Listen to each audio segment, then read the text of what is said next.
আমন্ত্রণ সংবাদ এক নজরে সঙ্গে আছি মোহাম্মদ ওয়ালিউল্লাহ।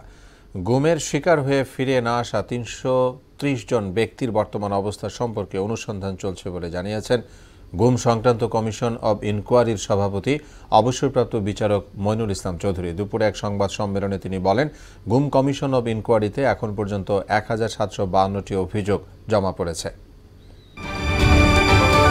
স্মৃতিসৌধে শ্রদ্ধা নিবেদনের মধ্য দিয়ে আনুষ্ঠানিক কার্যক্রম শুরু করল জাতীয় নাগরিক পার্টি এনসিপি। পরে আহ্বায়ক নাহিদ ইসলাম বলেন, পুরনো সংবিধান আর শাসন ব্যবস্থায় নতুন বাংলাদেশ গঠন সম্ভব নয়। সেকেন্ড রিপাবলিক প্রতিষ্ঠা জরুরি। বিচারিক প্রক্রিয়ার মাধ্যমে আওয়ামী লীগের রাজনৈতিক ফয়সালা হবে বলেও মন্তব্য করেন তিনি।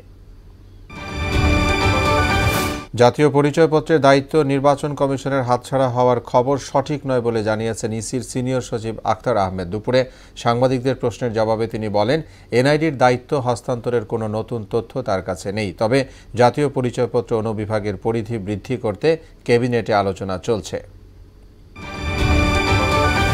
মানি লন্ডারিং মামলায় বিএনপির ভারপ্রাপ্ত চেয়ারম্যান তারেক রহমান ও ব্যবসায়ী গিয়াসউদ্দিন আল মামুনের ৭ বছর করে কারাদণ্ডের বিরুদ্ধে করা আপিলের রায় ৬ মার্চ।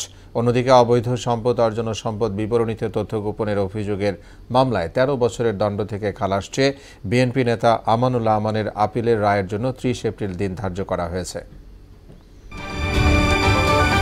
ইউক্রেনে সামরিক সহযোগিতা বন্ধের ঘোষণা দিয়েছেন মার্কিন প্রেসিডেন্ট ডোনাল্ড ট্রাম্প। শুক্রবার জেলেনস্কির সঙ্গে উত্তপ্ত আলোচনার জেরে তিনি এ সিদ্ধান্ত নিয়েছেন বলে ধারণা করা হচ্ছে। এদিকে কানাডা ও মেক্সিকোর ওপর ২৫% শুল্ক আরোপের ঘোষণা দিয়েছেন প্রেসিডেন্ট ট্রাম্প। মঙ্গলবার থেকে সিদ্ধান্ত কার্যকর করা হবে বলে জানিয়েছে হোয়াইট হাউস। এই ছিল সংবাদ এক নজরে। সবশেষ খবর সবার আগে জানতে মোহনার সাথেই থাকুন।